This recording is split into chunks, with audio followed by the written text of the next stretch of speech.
Lahore test میں پاکستان نے جنوبی افریقہ کو 93 رن سے شکست دے دی۔ قذافی اسٹیڈیم لاہور میں کھیلے گئے پہلے ٹیسٹ میچ میں پاکستان کی جانب سے دیے گئے 277 رنز کے ہدف کے جواب میں مہمان ٹیم 183 رنز بنا سکی۔ جنوبی افریقہ کی طرف سے ڈیوالڈ بریسوس 54 اور ریان ریکلٹن 45 رنز بنا کر نمایاں بیٹر رہے۔ پاکستان کی جانب سے نعمان علی اور شاہین شاہ آفریدی نے 4 جبکہ ساجد خان نے 2 وکٹیں حاصل کی۔ نعمان علی نے میچ میں مجموعی طور پر 10 شکار کیے۔ انہوں نے اپنے 19ویں ٹیسٹ میں تیسری مرتبہ میچ میں 10 یا زیادہ شکار کیے۔ تیسرے دن پاکستان کی ٹیم پہلی اننگز 109 رنز کی برتری کے باوجود دوسری اننگز میں خاطر خواہ پرفارمنس نہ دے سکی اور 167 رنز پر ڈھیر ہو گئی۔ دوسری اننگز میں بابر اعظم 42 رنز بنا کر ٹاپ اسکورر رہے۔ عبداللہ شفیق 41، سعود شکیل 38، محمد رضوان 14، نعمان علی 11، کپتان شان مسعود 7، سلمان علی آغا 4 اور ساجد خان 1 رن بنا کر آؤٹ ہوئے، جبکہ امام الحق اور شاہین شاہ آفریدی کھاتا کھولے بغیر ہی پیویلین لوٹ گئے۔ جنوبی افریقہ کے متھو سوامی نے دوسری اننگز میں 5 وکٹیں حاصل کی۔ جنوبی افریقہ کی ٹیم پہلی اننگز میں 269 رنز بنا کر آل آؤٹ ہو گئی تھی اور یوں پاکستان کو پہلی اننگز میں 109 رنز کی برتری حاصل ہوئی تھی۔ جنوبی افریقہ کی طرف سے Tony D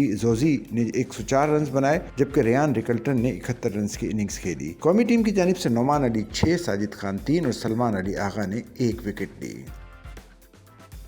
Sachal news net work کی ویڈیوز میں خوش آمدید۔ ناظرین، ویڈیو سے متعلق اپنی قیمتی رائے کا اظہار کمنٹ باکس میں ضرور کریں اور چینل کو سبسکرائب کریں۔